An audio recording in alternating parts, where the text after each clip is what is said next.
I will go directly to some questions. This is from William. While I understand your sentiments when you both use phrases such as my people or as a black man, we're making an argument regarding race relations.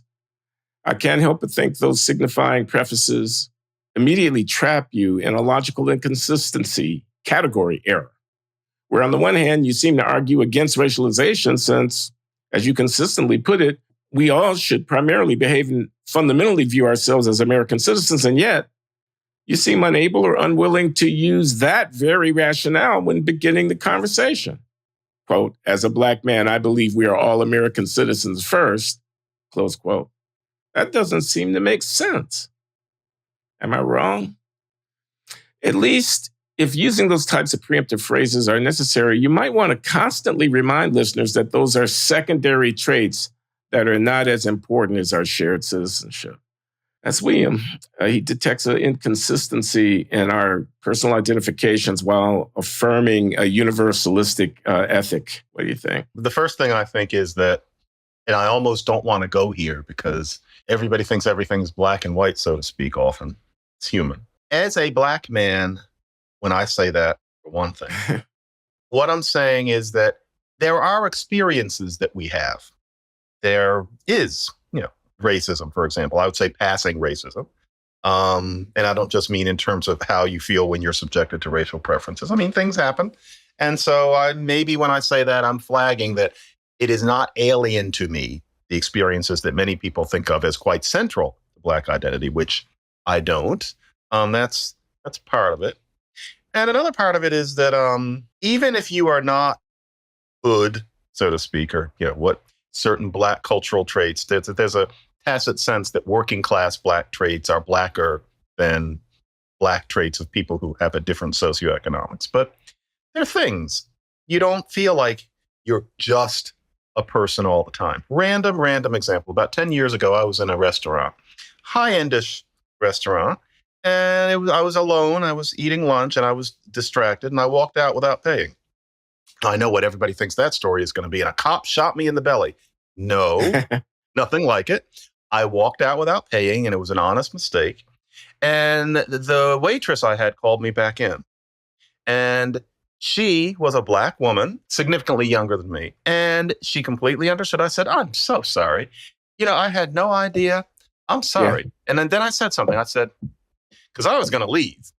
And we both had a long laugh. This was subconscious, but the way I intoned that was a Black way. I don't mean just the sentence because I was going to leave. I mean the melody of it, because I was going to leave. She's like, ha, ha, ha. That is Black speech. Yes, I do have some. And so little things where you go through life and you don't always feel like you're just a person. So that's why I say it. And then also, there's the occasional person who thinks that because I'm not chocolate brown and because I talk like this and because I have this life, that somehow I'm only half Black or I'm not really Black or I don't think I'm Black or something like that. I don't want people to think that. And I've noticed that my positions tend to go down a little easier if I make it clear that I do not think of myself as Black. So there's some of that too. Yeah, okay. I think William's concern deserves to be taken seriously. And I can imagine some reasons for saying as a Black man and then following that would literally be inconsistent with what I believe. So if I start a sentence with as a Black man, and then continue, I don't mean it in these ways. One of them is to assert a certain kind of epistemic authority. In other words, my Blackness gives me an upper hand on understanding something about the human condition that people who are not Black can't understand.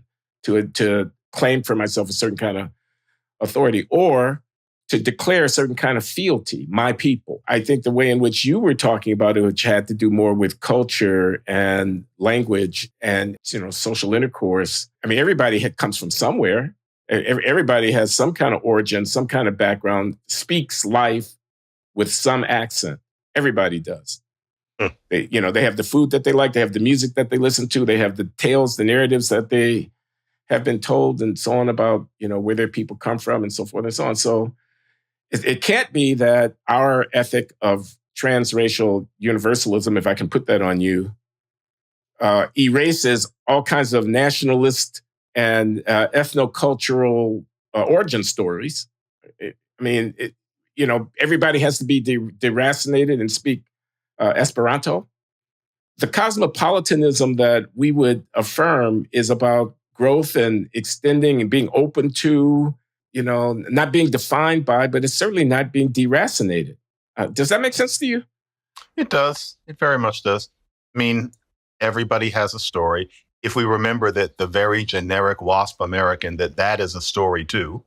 Yeah, everybody has something. There's a tension between those two things. You could call it the American story. You could call it the human story, between the universality and the specificity. Yeah, that's I take what William means. I do. Yeah. Just don't wear that specificity so heavily that it prevents you, it blinkers you, and you're unable to reach beyond. Something like that, William. That's our best shot at responding to you. Thank you for the question.